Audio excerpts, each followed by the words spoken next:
And welcome back to Culture Crossroads. We are here with Frank Blackcloud. He is the Vice President of the Native American Guardian Association, and also a board member. And of course, Tony Andrews, the social media coordinator for the association and community outreach coordinator as well.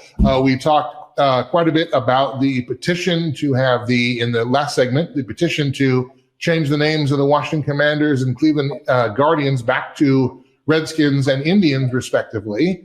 And we left off talking with Frank a little bit about, what is this offensive? Is this not? And Frank, you brought up something actually that made me think, so I'm black and white. My dad was black, my mom was white, and, there's history and all that. I don't really look to skin color or even ethnicity, so to speak, as an identity, as much as we have different cultures and communities, and we have legacies and traditions, and we can share those things, and they all combine for a human experience, or in our country, an American experience. It's all part of that, and I'm proud of that.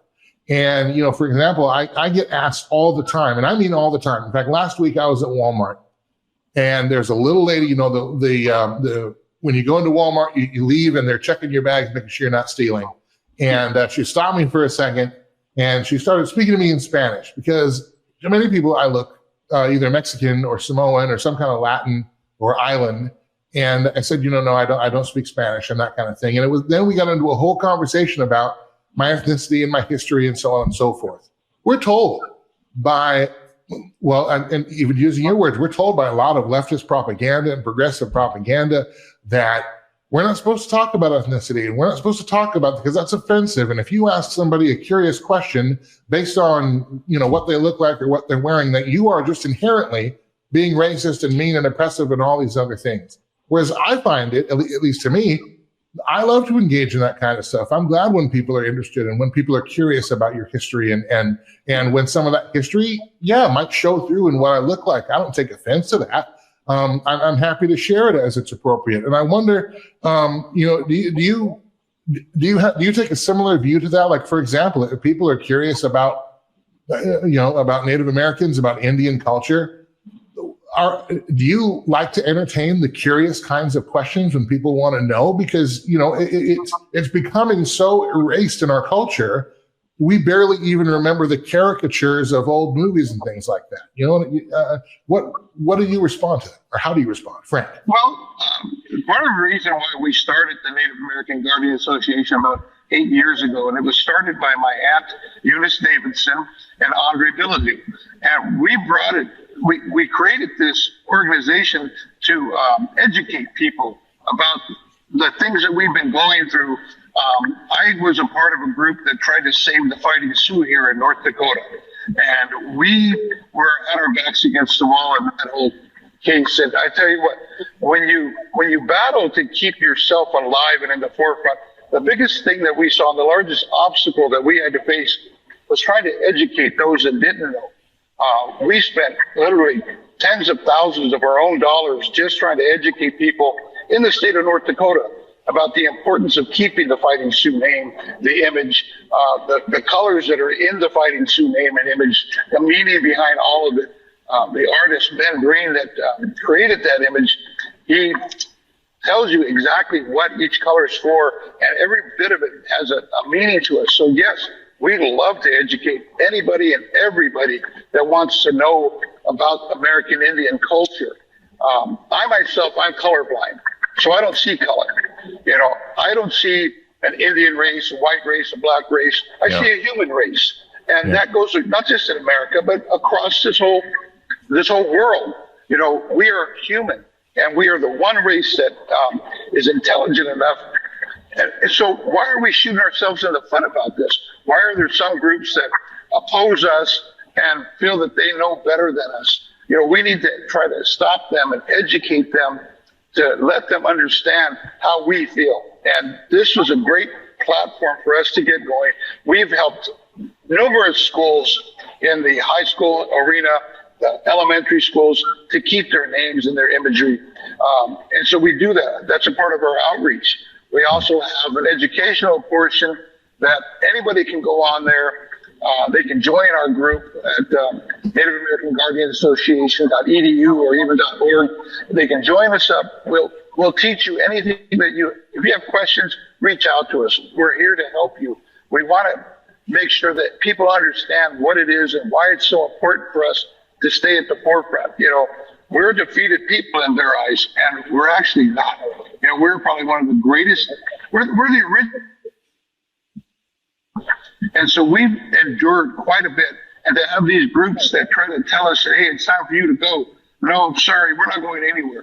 And we're going to get louder and louder with the more and more support that we get every day. And it's not just the Sioux.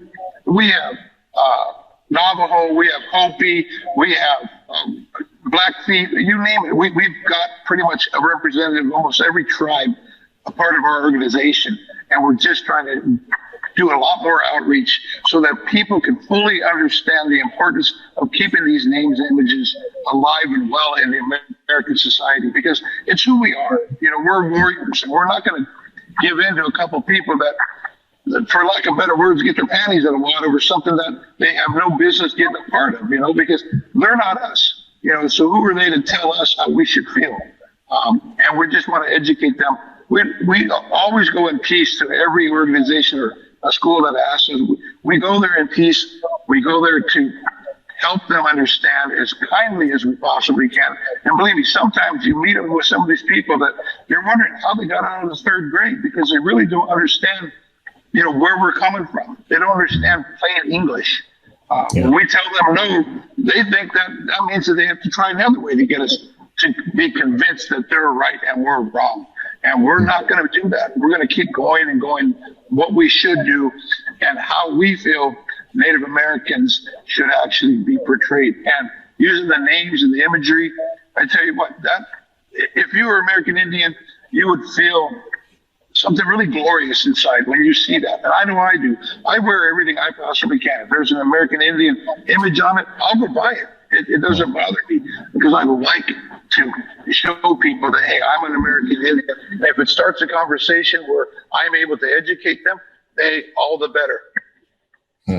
Tony, I want to bring you in real quick. You see this conversation in the social media sphere, and the social media sphere, at least I know it to be one pretty cantankerous and ornery. At least it is from what I see.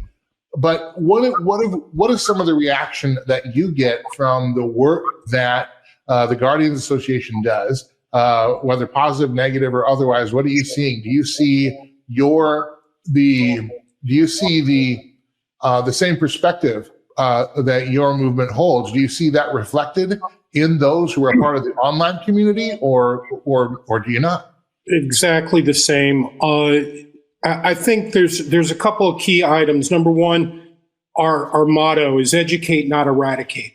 So the whole idea here is to not erase Native imagery, but to build upon it and put out an educational curriculum so that we can show people what's important about these Native names and imagery. And that takes us to really our ethos and oath of what we are as Native American guardians. And I'm just going to read a section of it here. It says, I am a Native American guardian. I serve the citizens of the United States and the Native American nations. As Native culture is under attack, I vow to protect it, defend it, and save it. I am their cultural shield. They're brave. They're Redskin warrior. And we look at that as a status. We look at that as the basis that we are going to educate without any type of petulance. We're going to educate with respect and dignity. And when the opposition or somebody who's has a different view, we're willing to listen. We're willing to adjust imagery where it needs to be adjusted. But we also stand firm in our belief that these images and names bring glory to Native Americans and are not disrespectful at all. So from that perspective, that's where we come from. There are a list on our website at nagaeducation.org. You can go to the misconception section, and there's about 10 different misconceptions that we hear. And so what we wanted to do is to put it in one place and have our answers to these what we consider misconceptions and the reasons why they're misconceptions and the well thought out responses from our board. And they're things like, well, Redskins is racist, or it's a dictionary defined slur, or that why would you do something that's going to hurt natives, or aren't there bigger issues to address in Indian country? All these are, I can take you straight there. It's nagaeducation.org, and there's a list there of misconceptions. And I encourage everybody to take a look at those. And a lot of what we do is just responding to the misconceptions that are out there so people better understand what we're doing. And it's that basis of our ethos and oath. You mentioned that in that in the statement there, the Native American community under attack. Do you see that attack being really the erasure of your history, of your heritage, under the guise of, you're a poor victim and nobody should talk to you that way, even though we're really trying to erase you from history at the same time? Is that the primary attack right now? Well, and it goes to all Native names and all Native imagery. People want to pigeonhole the Redskins name or the Indians name or the Indians logo. I would just highlight that in New York right now, every single high school and elementary school that has Native names or imagery are required by the state of New York to eliminate that and go with something else. And if they don't, they're going to lose their funding, and their school board administrators are going to be fired. That is what they do, is they bring it all under this name of mascot. And and a mascot to us is a sideline performer that was some furry costume. We are not, the Native American Guardians does not believe natives are mascots. What we believe is their iconic imagery and a warrior spirit.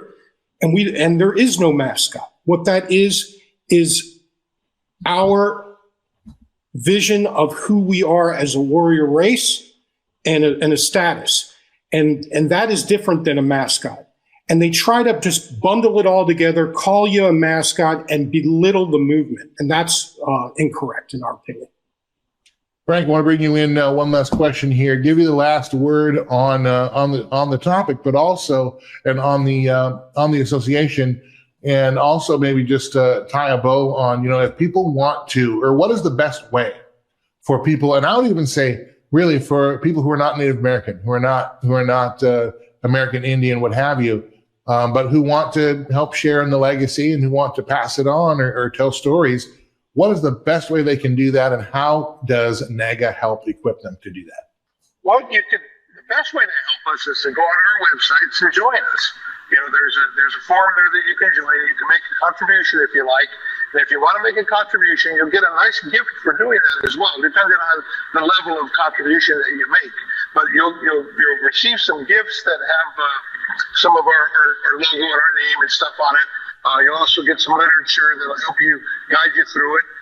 But you'll get a whole team of American Indians that are a part of NAGA to help with any question that you have. So if we don't have an answer, let's say I don't have an answer, there might be another person in the organization that will have an answer for that, and we'll get back to you. But for the most part, we're all on the same page here. And I couldn't have said anything better than what Tony did about how we feel about the names and the images. We are not mascots. This is something that they are trying to force upon us, and we want them to stop doing it. We want to educate anybody and everybody on the importance of keeping our names and our images at the forefront, because we are a warrior society. We aren't going anywhere, and we want as much help as we possibly can, because it's not offensive to us. You might have a handful of people that get offended by it, but there was one guy, I had a conversation before I let you go. A gentleman told me that he was offended by the Fighting Sioux name. And I asked him why. He says, well, Frank, his name is Frank too. And he said, Frank, the way it is if one person is offended, then it needs to go away. Then I said, well, Frank, in that case, I'm offended by you being offended about me not being offended, so that needs to go away. He said, it doesn't work like that. I said, that's exactly how it works. Using your logic, that's how it should work. If you're offended, then I should be offended by you, and you should stop doing that. And of course, you can't use logic with these people. They don't Yeah. understand it. It just eludes them. Like I don't understand their way of thinking. But in the long run, if you want to help us, please reach out to us. We're here to help. And if you need us to come to help save your school, please reach out to us. We're willing to work with the school boards, the superintendents, anybody to educate them, the communities where they're at, so that we can save all Native American names and images. And Andrew, I just want to add one more thing, if you don't mind. This is really a broader topic against cancel culture. And one of the things that's on our website is called the Alliance, or the 7th Generation Alliance. And that's something that we're leading with natives and non-natives. So things like our Italian community has joined us in that. Others have joined us. We're about 100,000 strong in followers on Facebook, X, Instagram, and others. And then you look at all these other groups that are coming with us, and now we're really starting to build up steam. And we've asked for a presidential commission against cancel culture. And really, we know that is something that the new administration is going to be looking at, because they want to end this. And I think it's part of a bigger issue. And Frank's anecdote of being offended versus being offended, and it's going back and forth. It's time to stop being offended. It's time to stop the cancel culture and move forward as a society. Yeah. If we weren't so worried about being offended, we would have a lot more time to celebrate and enjoy each other than we would be trying to fight and petition each other. So, Amen. Frank Blackcloud, Tony Andrews, thank you for being here again. The Native American Guardian Association, you can find them at nagaeducation.org. It's a great place to go. You can also find them on Facebook. I encourage you to check them out. Gentlemen, thank you once again for your time. Don't be strangers. We'd love to have you back on soon. As for the rest of us, Faith Focus segment is next on Culture Crossroads. Stick around. Thank you, Andrew. Thank you, Andrew.